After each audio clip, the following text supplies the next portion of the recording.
Welcome to the Holistic Health Bites podcast. I'm your host, Andrea Nicholson, crime scene investigator turned functional health investigator. This podcast is here to share bite-sized episodes and unique interviews on a wide variety of health topics to empower, enlighten, and educate you to live your best, most vibrant life. Disclaimer: all information you hear on this podcast is for information only and constitutes individual opinions of the person speaking. This should not be taken as medical advice. Being a listener of this show does not initiate a practitioner-client relationship between you and the hosts or panelists on this show. Please discuss these topics with your medical professionals before making any changes to your health. Okay, let's dive in. Welcome back to the Holistic Health Bites podcast. Today, we're going to have an interesting conversation around various chronic illnesses and specifically some things that are often undiagnosed or difficult to diagnose or just don't get diagnosed quickly. And I have a special guest today, Tiffany Flaten, who is going to share her story with some thyroid issues that went undiagnosed for a long time. So welcome, Tiffany. Thank you so much for joining. Thank you for having me. Yeah, absolutely. Will you just tell everyone really quickly, kind of who you are and maybe just like a synopsis to the story, and then we'll dive much deeper. Sure. So my name is Tiffany Flaten, and I'm a board certified and licensed nutritionist. And I came to that eventually as sort of a second career because of my own health journey of dealing with undiagnosed things for so long, struggling with horrible symptoms, test results always coming back as normal. And then eventually I was diagnosed with thyroid cancer. And ironically, I thought this will be the answers to my problems and I'll get this figured out, taken care of, because they told me it was, the quote unquote easy cancer. So I wasn't super worried. And I thought things would change once I got my medication going and everything would work well. And I got worse. And so then I had to dig deep. And the only thing that I hadn't really dug into and tried to uncover was my nutrition, because my nutrition in general, I'd always been interested in that, was pretty decent. And relatively speaking, compared to people in my circle, in my world, how, they ate compared to how I ate or prepared foods or whatever, it just seemed like that was not something to dig into. And my doctors actually told me, that what I eat really doesn't affect how I feel. So then with that knowledge or that comment that I got repeatedly over and over when I wasn't feeling well, I was like, I think I need to look into my nutrition because that's just not right. So that's where I went back into it and got into my school so I could do what I'm doing now and have the credentials to do it. Oh, I love that. And, I think that's so common for a lot of us that get into this field is, we think we eat pretty good. We think we're doing pretty good because, you look around and you're like, well, I definitely don't eat those things. And I definitely don't do that. And yes. I had the same thing. I would have told you I had a really good diet and I knew a lot about nutrition from all my biology classes and all the things. And compared to what I know now, I wasn't even in the ballpark of healthy eating. I was better than the average SAD diet for sure. But there's always room for improvement. Even still today, as much as I know, there's still room for improvement. Yeah, none of us do all the right things all the time. Right. So, yeah. So maybe dive in a little bit more into, what you did uncover as you went through the training and learned more about nutrition, and maybe what are some of the mistakes that you found that you were making that you thought were actually really good? Yeah. So I don't know. It's kind of a rabbit hole to get into. So I'll try to not get too deep in it. But I think the most frustrating things for me were the fatigue and the depression. The fatigue was, I can really only describe it from my experiences as even being remotely similar to that first trimester pregnancy fatigue. That's kind of the only way that I can even make it make sense to other people who have been in that shape or have had that during pregnancy. But that was the most debilitating thing. And then the depression that came with it wrapped into anxiety, it's like kind of that whole spectrum of that depression, anxiety piece that became unbearable. And I had made the mistake of, which at the time, I don't know if it maybe actually did help me a little bit to just get by, but it was when I was an undergrad in particular was really bad, and I started taking antidepressants. But then the problem was I would titrate up to the highest dose you could go, and then I'd have to switch a medicine. And it never really did anything, nothing. And all the while, my thyroid results were always normal. And so what I learned when I dug into things further is that they were only testing the TSH. Yep. Any provider I ever saw, didn't matter what kind, what specialty, always tested only TSH, which of course there's a wide spectrum. It doesn't really tell us a whole lot, right? It doesn't even tell us how much thyroid hormone we have in our body. And that was kind of the big thing, the big aha moment where I'm like, oh my gosh, they never really looked into all this stuff. And then just to step back a little further, so my undergrad is in biology, microbiology, took a lot of anatomy and phys as well. Plus I taught it at the high school and like college level classes in the high school. And so I knew this already. I had understanding of this, but I didn't really apply it to myself because when they said, oh, your tests are normal, just stress less and you're getting older. And I was in my 20s. Always the answer. You're just getting older. Always. Yeah, so you're supposed to fall apart when you're, 25 or something like that. And so that's what led to this sort of spiral of finding it's got to be the depression. So I'll just take, antidepressants and anti-anxieties and I'll get better.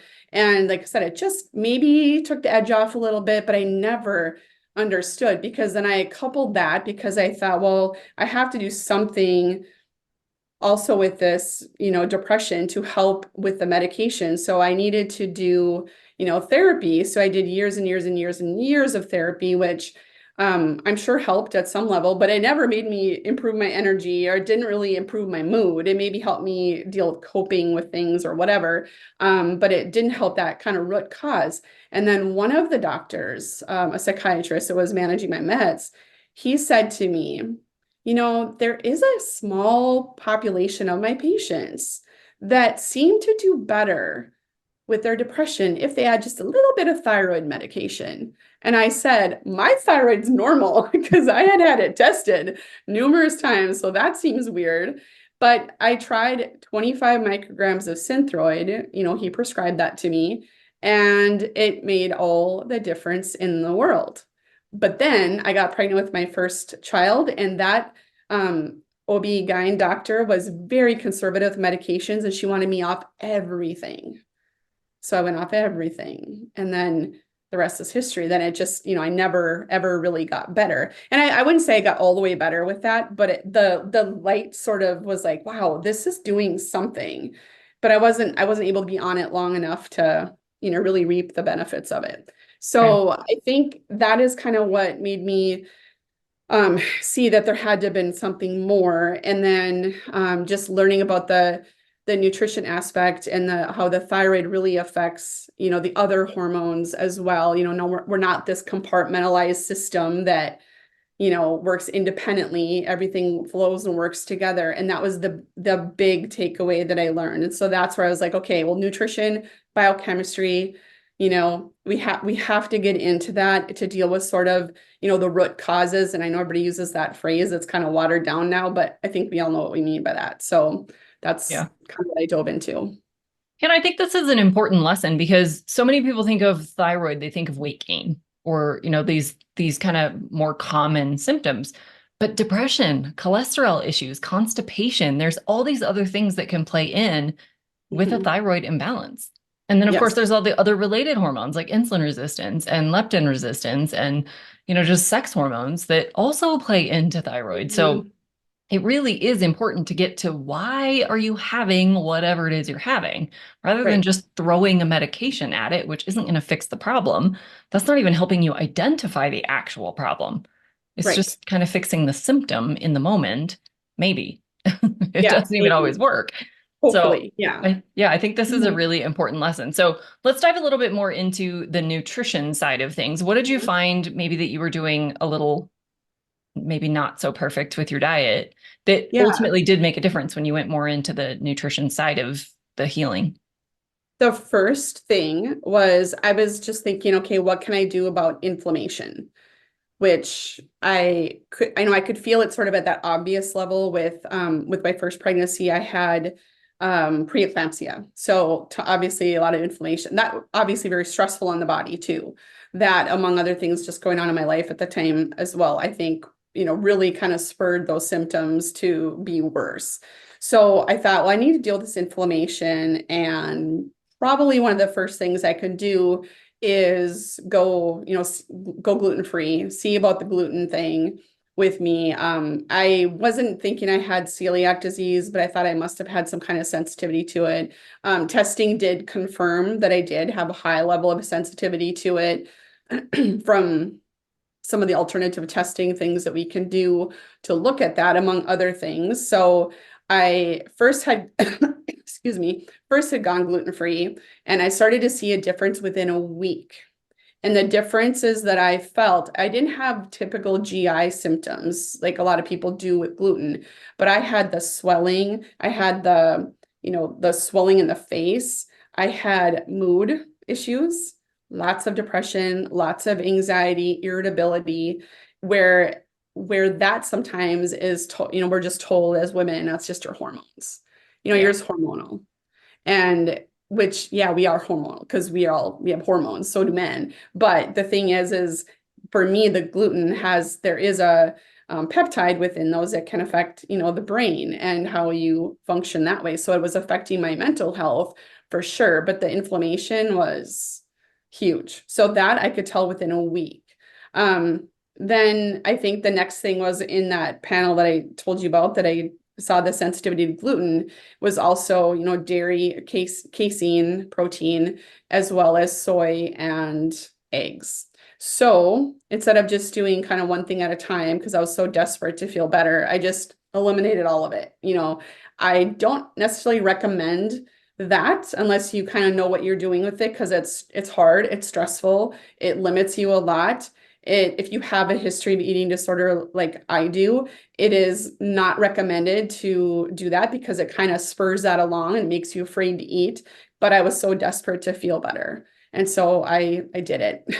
I did it. And, I don't know if it made me improve faster or not, but I was just needing to get into that. So I think the gluten, to make a short story long, was the main thing that I started with. Yeah, and that's a common one I see in a lot of people with a lot of different issues. Most of us, frankly, would just do better without gluten. Even if you don't have an overt allergy, even if your testing doesn't show some sensitivity, I've yet to find anyone that really doesn't see some noticeable differences when they eliminate gluten, especially if they eat quite a bit of it now, in Mhm. cereals and breads and pastas and just all the things that it's in. People really do just feel better without it. Like the social side of it is hard because, everything's built around bread and pasta and all of Mhm. these things. And so eating out becomes a little bit more challenging, and people don't want to seem high maintenance and have to ask for special things. But you get to a point where you're like, I don't care. I want to feel better. And that doesn't make me feel better. And I don't care what other people think. And so, yeah, I think gluten is a big one. Did you find that ultimately you had to leave all of those foods out like permanently, or were you able to add some of those back in? I learned that gluten, yes, I need to leave out. I mean, there's times where if I'm in a social setting or at a restaurant or traveling where, you just don't know. I mean, anytime you travel or go in a restaurant, I don't care if you are eating off the gluten-free menu or not. You just don't know. Yeah. So I'm not as hyper vigilant about it as I once was, but I definitely go for the gluten containing things in restaurants and traveling as much as I possibly can. But with dairy, after it was probably about 2 years, I was dairy free, and then at least casein free, and then I would add things back here and there. And now I kind of feel like I know that I have a threshold. If I go over that, then I'm feeling inflammation, the gunky throat, the clearing of the throat, the itchy ears. But that I kind of know what that threshold is for me. I can have some heavy cream in my coffee in the morning. Usually I have 1 cup. And you don't need obviously much heavy cream to go with that. And so that's good. And then if there's cheese on something, like if I sprinkle feta on a salad, I'm fine. That Yeah. kind of thing. Yeah. Eggs as well. I eliminated those for 2 years, and I think it was about 2 years. And there was a time where I would have, even one egg and start to feel a little bit nauseous, itchy ears. Like I'd have some of those delayed onset things, but now I don't seem to have an issue with those at all. But it took me during that time when I was not eating those foods, I also was actively healing my gut, even though I didn't have those typical GI symptoms, which is why I thought there's no way that I'd have an issue with gluten, that there was not a chance because I don't have those things you hear about. So I actively healed, the leaky gut. And then I think that's why I was able to work with those. Now I'm sure if I tested some things, something would show up, but I feel like day to day, those are not causing me issues. Yeah. So with soy, I just don't because of thyroid. Yeah. Yeah. Yeah. And I think that's an important lesson here that you don't have to have overt digestive issues to have gut imbalances. Right. You can have it show up as joint pain, as headaches, as fatigue, as skin issues, as just any number of things, slow wound healing, just all the things can come back to the gut. And almost everything really does have a gut component. Doesn't mean your gut's the problem, but Mhm. it does play a huge role in how well you heal, how well you recover, the types of foods you can eat, the responses you have to those foods. So I think Mhm. gut always needs to be a part of the conversation, regardless of what it is you're trying to solve. Absolutely. Yeah, and Yes. I also find that most people are able to add a lot of the foods back in, with the exception of gluten. That is one that just often doesn't work. For some people, dairy never does come back in. But yeah, I think a lot of times people are able to add at least small doses, like you found. Maybe there's a dose that you can't have, but Mhm. a lot of times people don't have to be so focused on avoiding every morsel of it in the long run once you heal that gut. Well, and once people get mostly healed, and of course, if none of the reactions are, a true like the IgE type reaction, anaphylaxis type of thing, that's a different, we're not talking about that. Nope. But if you are in that phase where, like, here's an example. I worked with someone who kind of ruined their gut with certain products that are being pushed around in my area. And it was over a year and a half of her doing this. And her gut was kind of shredded. And so she had a lot of anxiety going into a place where she didn't know where the bathrooms were. She had a ton of issues and it was around the dairy component that was in that product. And so anything dairy would not agree with her whatsoever. So we built her back up, started working on the healing things. And then she got to the point where she was mostly healthy with that. Her gut was mostly better. But then she knew that because of what we had worked on, she knew that if she was in a social setting or if she was traveling and there's cheese on something or whatever, that she knew that she might like risk it for the biscuit, so to speak, if she really wanted a piece of cheesecake or whatever. She knew then what she needed to do to overcome the symptoms. And her symptoms by then were not as severe. So she kind of knew what to do with it and that she might struggle for, a few days, couple weeks, whatever it is. But then it was like, I'm in control. I've made this choice. I know now what to do with it. When you don't know what's happening and you feel like garbage all the time and you're walking around in the world trying to survive and be, do the things you're supposed to do, that's scary. And it just keeps that anxiety going, and it's just a full circle thing. There's so many Yeah. things to deal with. Yeah, I think that empowerment is so powerful that you get to choose. You know what the consequences are going to be, if there are Yeah. any, and you get to choose. I almost think that's a better place to be than someone who maybe thinks they feel fine all the time, even though they really don't. They're just not aware of it. And so they don't feel compelled to make any changes or to, have that agency over their decisions because they don't have any symptoms, or at least Yes. nothing that they're correlating. And so I think sometimes it's actually better to have identified these issues and then you do have control over, is it worth it? Is it not? Right. I can have a bite and not have a problem, but if I eat the whole thing, I'm going to have a huge problem. Or like, I know I'm going to feel like garbage for 3 days. You get to choose, but that gives you that power back. And Yes. so, yeah, when you're stuck in the miserable middle of not even knowing what's causing it, then yeah, that it's really life disruptive.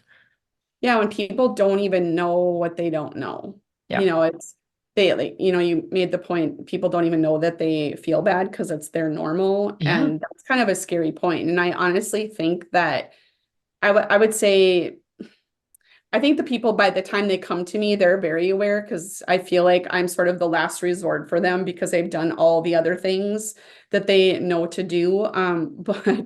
But the whole idea is if they feel so terrible, but this has been conditioned to believe that this is normal because they're aging, or it's just normal to have joint pain all the time, or it's just normal to be tired. And we've been conditioned to believe this by our kind of the conventional setting. I mean, I hear this all the time and it's just passed off as whatever. So then they don't even think and they don't even know to help themselves or that they can be helped. And that's really frustrating to me. That's probably my biggest pet peeve in this business is that people don't think they feel like they can feel better and they think what they're feeling is just normal. It's just part of it. Yep. We're supposed to just feel terrible once you hit X age. Yeah. And yeah, you're supposed to decline and you're supposed to have more pain and you're supposed to not be able to think and you're just, yeah, I'm with you. I don't think we should ever have to give in to that. I think there's always something you can do to improve and to at least reduce symptoms, if not completely eliminate them. So yeah, I think that's a great message. So I want to go back a little bit more to your thyroid story, specifically like they were testing TSH only. You tried some of the thyroid meds that really seemed to help. How did you ultimately get back into focusing on the thyroid and figuring out what was really going wrong? Not until I was diagnosed with cancer. Okay. It took that long. So and how did that come about? I went to a general annual physical and they were, they palpate your neck. And so that was just that. I just went to my yearly physical and it wasn't like I hadn't been there for 5 years or something. And she felt a nodule in my thyroid. But she said, most of these are benign, like vast majority of these are benign, no big deal. But let's just go have an ultrasound done, just have that checked out. Well, that came back normal. But I knew just because I know my symptoms, I know I've been feeling, and I know about the thyroid. I teach about this stuff all the time. I've had the education in it. And so I was like, I don't think this one is benign. I just, for some reason, had that gut feeling. And all my symptoms totally went with not necessarily the cancer part of it, but the thyroid dysfunction. But again, my thyroid was normal. TSH was normal. And that's how I dug into it. And it wasn't, I had that thyroid removed and then they started testing more of the markers that I was like, are you kidding? They never tested this stuff before. Cause I went back in my charts and there was only the TSH ever the whole time. They never tested antibodies. They never tested the free versions of the thyroid hormone, the free T3 and the free T4. That could have told a whole bigger story all along. And so that's when I learned until I didn't have a thyroid gland anymore because they removed the whole thing. And then it had spread to the lymph nodes. So there's just this ongoing monitoring. And it was interesting because the ultrasound, that first ultrasound that showed normal, a week later when I went to a different hospital, a big hospital system in my area, world renowned, they did their ultrasound and sure enough, it showed it. So it was just kind of mind-boggling and frustrating and disappointing. And so then I had, of course, at that point, I'm just going along with that treatment plan and, what they kind of do as their standard of care for this particular type of cancer in this setting. And then I started really being hyper vigilant about my markers and my numbers and my symptoms. And so I got to the point working with doctors and I had to leave that clinic because they were not helping at all for symptoms, the symptom part of it. Because I never got better. I got worse with the symptoms. And so I switched to a different provider who was like, listened to my symptoms and was willing to try some other medications and help me with that. But I still had to, kind of drive that and ask for everything. And I had to be my own doctor, kind of, and thankfully he was mostly willing to listen and realize that I'm not just, making stuff up and trying to be dramatic about my symptoms or whatever it might be. He actually was supportive of that. And so that really helped. And because of that, I was able to, he allowed me to add a T3 medication. So I was taking the T4 for thyroid replacement because I'm completely dependent on thyroid medication. And I asked him, please, please, please, can I just try some T3 medication just to see if this helps? Because I feel terrible. And I don't even want to go into the depths of how bad I was at this point. Everything was at a like extreme level, the depression, all of that stuff. And so he said, sure, we can try. You'll know within a couple of weeks if this will help you. And it did. And not a lot, but a little. So that's where I was like, okay, I know that I always wanted to just feel normal, but I didn't know what that meant. I just knew it wasn't where I was at. And just that kind of opened the door a little bit and allowed me to go, okay, things actually can get better. And I'm going to dig even deeper. So that's kind of when that I started with the nutrition a little bit before that, but I just went all in at that point. So then I quit my job and I went back to school. Like, you know, not extreme at all, but I just thought I needed to get into this stuff even Yeah. further. It's so powerful when you get the right labs, you get the right information, and you get a provider that's willing to listen to you. Now, not everybody needs thyroid medication. You, of course, do because you don't have a thyroid, so you can't produce any. Yeah. But not everybody does. A lot of people do. And a lot of people, unfortunately, are not given the right medications or the right doses of the medications. Mhm. Huge portions of the population don't actually do very well on T4 only medications. They really do need the combination of T4 and T3 because Mhm. you're not very good at converting from T4 to Yeah. T3. And so there's so many options and so many nuances and so many other things that play in that unfortunately I think you have to be exactly like you were. You have to keep fighting for yourself. You have to keep asking for the labs, asking for different medications, asking to try different things, and just push and push and push, whether that be getting different doctors or just pushing the doctor you have. You have to be your best advocate. And thyroid is one of those situations where I see that almost always people have to fight for themselves because for whatever reason, it's just not an easy thing to go through. Right. Well, and the whole thing with that setting that is so frustrating is that I had to work so hard and just push through, and I didn't have the energy to do it. And the thing about that is that a lot of people don't even have the understanding of so much of this that they Right. can't do that. So it's just really, really frustrating that that happens. And Yep. a lot of people just won't persevere because of it and they give up. Yep. Yeah, because if you're not trained in this stuff, which the vast majority of people are not, you wouldn't necessarily know what to ask. You wouldn't necessarily know what to, demand. I want to try this or I want to try that.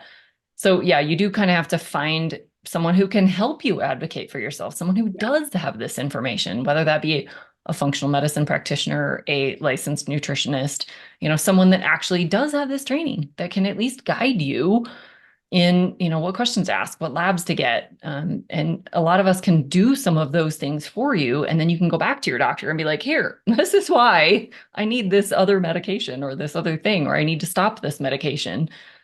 Because unfortunately, a lot of conventional medicine just isn't going to do it.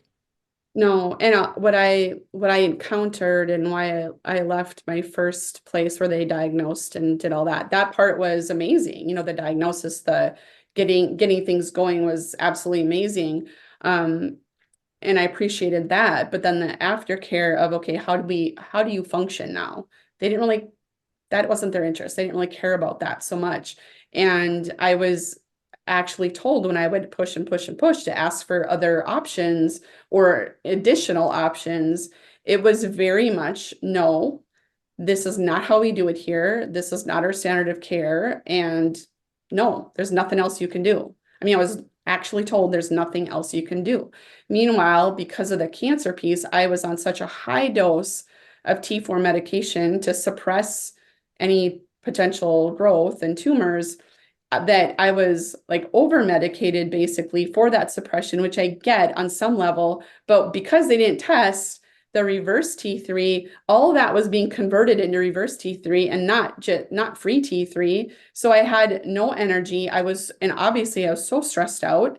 So which is part of that, but I had too much T4 and I was super stressed. It all was stored in this inactive, worthless little thing that was not helping me. But I didn't have them to support me on that. And I would ask them about that. And it's not how they do it. So that's the other thing people are up against. They're up against the system sometimes, more than just an individual provider, but it's like the whole place. This is not how they do anything with thyroid. And I Yeah. don't know if they still do. And that was a long time ago. Yeah. No, I think it still happens. I think it's almost impossible to get the right testing. So you don't even know if you're converting to reverse T3, which is the inactive form of T3. So it's not doing you any good. They don't even know what their T3 levels are. They don't know what their T4 levels are. They only know TSH. A lot of times that's normal. So they're not doing the right testing. They are very restricted in the types of medications that they'll prescribe if they'll even get you to that stage, if they even find that there is a problem. And yeah, there's just this whole system that doesn't seem to want to budge. And I don't know if that's insurance driven. I don't know if that's the just medical industry in general. I don't know what's behind that, but it is a very common story still today. Yeah, because I've talked with a few providers that, I've been collaborating with and trying to get them a little bit more, because they're not, well, some take insurance, some do not, but they're little skeptical about even prescribing T3 medication, much less testing for it. And so I've like, what is the deal with that? With all the information out there? And obviously everyone's busy, they're in their practices, meeting their patients all day long. I get, people don't have a lot of time to dig into all the research. But what I was told by several of them now is that we are trained to test for TSH, and just recently, more recently, a T4 level, not a free T4, but a total T4, and you prescribe Synthroid or levothyroxine. If your level goes up to here, then give this. That is it. And anything beyond that, what we hear about, oh, that can cause heart problems or, all these things that is not, maybe 25 years ago, that was the understanding of it. They didn't quite understand it, but there's so much more out there now. And so it's hard to get people on board. And obviously as a provider, you don't want to do anything to hurt someone. And if you don't know or don't have the time or haven't seen it in practice working for people, because if that's not your specialty, then of course you're going to be a little leery. So it's slowly moving. It's just not quite there yet. Yeah. Yeah, I think, that's true in a lot of different things. The thyroid is a great example because it's such a prevalent problem. Very few people actually get the right testing and treatments and all the things, at least right off the bat. There's this trial and error problem. But thyroid is also really complicated because it doesn't seem to function quite as black and white as a lot of other things, where you can't just look at a lab and go, oh, you're here, so you need this dose of this medication. That may work perfectly for one person and may leave the next person either feeling no different or feeling horrible. Yeah. It may take them too far. It may not take them anywhere. And so it really does need to be driven very much by how you feel, not what your labs necessarily say at that point. Once you've been diagnosed as having some kind of thyroid imbalance, there is no like black and white, well, here's your dose. You really have to kind of play with it and tweak it and continue it. And so many doctors, if they don't have that high level expertise, understandably so, they just don't even want to go there at all. Yeah. They're like, I wouldn't even know how to interpret that lab. I wouldn't know what to do about it if I got a result back.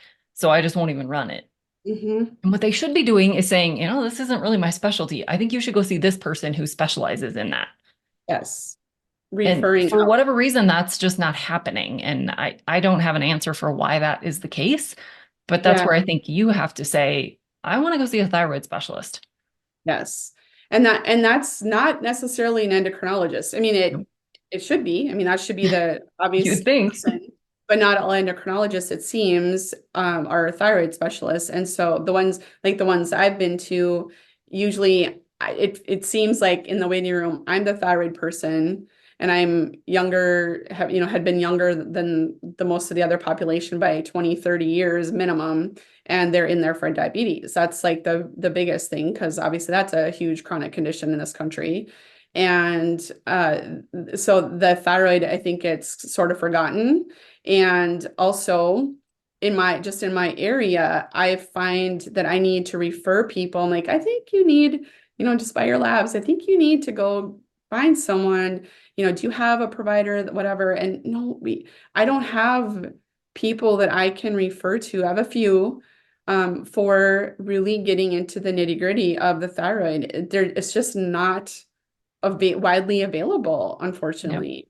I Yep. don't get it, but it is Yeah, hard. I keep hoping that maybe that will get better as, especially functional medicine comes up in it, and there's so much more discussion around it. And I think that has an influence back on even traditional medical schools, that the younger, doctors coming through these programs are much more functionally minded than Mhm. maybe they would have been 20 years ago, where they Yeah. just kind of took everything the school taught them, which is amazing, but doesn't Mhm. cover all of these aspects really. And I think some of the younger generations are going to hopefully come in with more of this functional mindset and maybe be a little more open-minded to Right. try nutrition and lifestyle and supplements, and not always just throw a pill at it, and, maybe do some more comprehensive testing. Now, we have so much available to us today. I know. In the testing, in the literature, and just research and anecdotes, it's easy to reach out to other practitioners and say, what do you do in this case? Or what would you recommend? All of that needs to be happening more often than it is. And I get that people are busy, and I get that doctors don't necessarily like admitting, like a lot of us don't like admitting we don't know something or we're not that familiar with something, but that's not in your patient's best interest.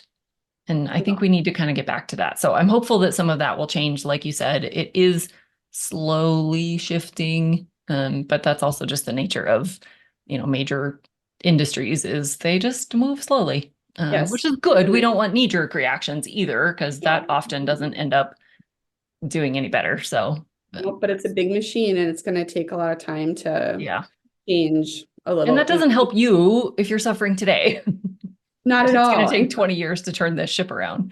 It is. And I just, in fact, got labs from someone who is struggling, and she's about, she's in college. She's actually at the same college. She's my age. When I was really struggling, starting to struggle, she's 20 years old, and she's dealing with all these things. And she sent me her thyroid labs, and they look pretty normal, but there's all these signs and symptoms plus depression and anxiety, and she's just getting all the antidepressants and all the anti-anxieties she wants, but no support underlying whatsoever. But Yep. there's some numbers that I asked her to ask her doctor to get, and there's some that are not optimal by a long shot, but they're for sure in that normal range, Yep. So she's not going to get help that way Yep. from that provider. Yep. So, Yeah, unfortunately, the lab ranges aren't really helping most patients because they're humongous. yeah, They're humongous. And so, yeah, the vast majority of the population is going to fall within the normal range, but yes. that doesn't mean you feel good. That doesn't mean it's optimal. It doesn't mean it's actually working. It's just that you fall within the averages of the population. Well, look around. Yeah, we're not Population is super not healthy. exactly very healthy. Well, and then her response too, and I remember feeling this too. It's like, I want something to be wrong so that I have something I can do to Yep. get better. And she's like, I'm really bummed out. I thought these look normal. I thought there was gonna be something I could do about it. And I'm like, well, not with them, but yeah, there are things you can do to improve this. But I mean, isn't that a kind of a sick state of affairs when we're hoping something shows up abnormal so that we can figure out how to feel better and everything. It's just defeating It is. after a while. But it's Yeah. also validating to finally have a thing you can point to say, Yes. see, I'm not crazy. It's right there. I have a diagnosis. I have a problem. I have an imbalance. I have a whatever. It can be really validating to be like, okay, Yes. so everyone that thought it was all just in my head and I'm just crazy and I'm high maintenance and I'm a hypochondriac. Oh my No, it's God. a real thing. Yes. And it gives you something specific to target, to go Hmm. after, to do something about it. It's actually, I agree with you. It's kind of a sick and twisted way to go about it, but it's actually kind Yeah, of empowering because you know it exactly is. what to do. Yes, because I know even after remember I said I got that extra, the T3 medication that helped me feel like, oh my gosh, I actually can feel better. But there was still, I still work on my nutrition. I just needed a little more help to dig deeper, what else is going on with other imbalances. So I went to a naturopathic physician at that time, kind of working with within the parameters of the thyroid medication. And I tell you, I had a 2-hour appointment with her the first time I met her, and she looked at me and I thought, I know I'm going to just have spent a ton of money, and she's going to say, everything is normal. I don't know what's wrong, that whole thing.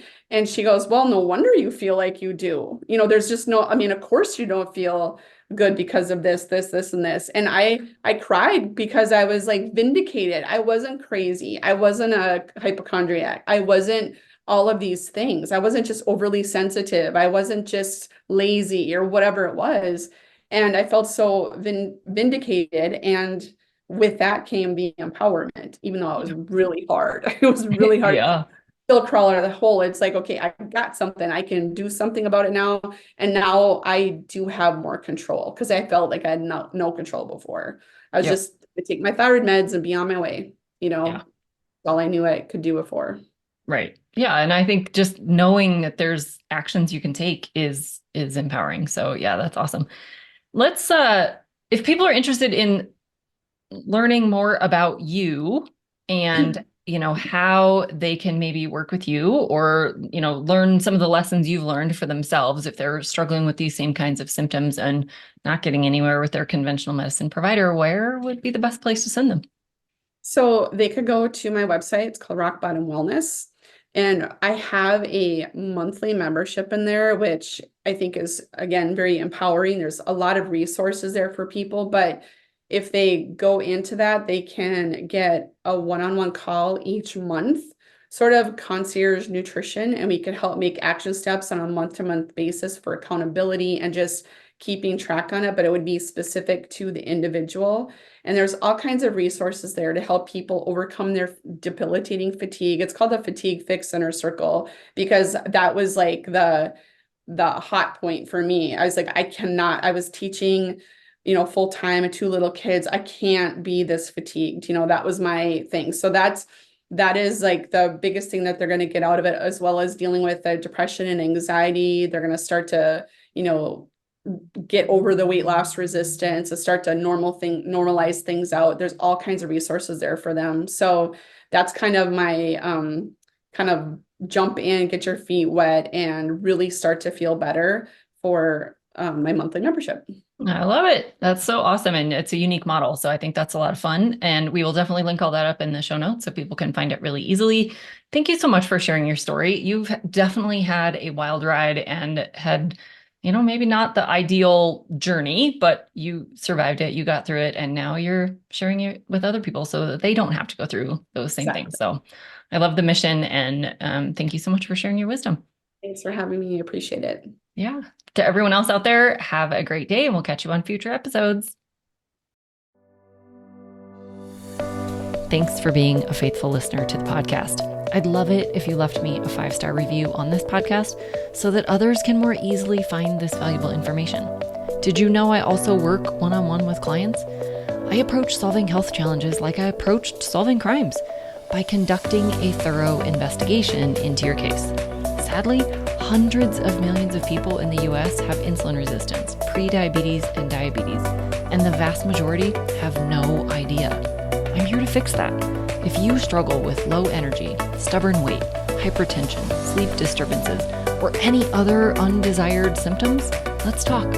All you have to do is schedule a free call. The link will be in the show notes.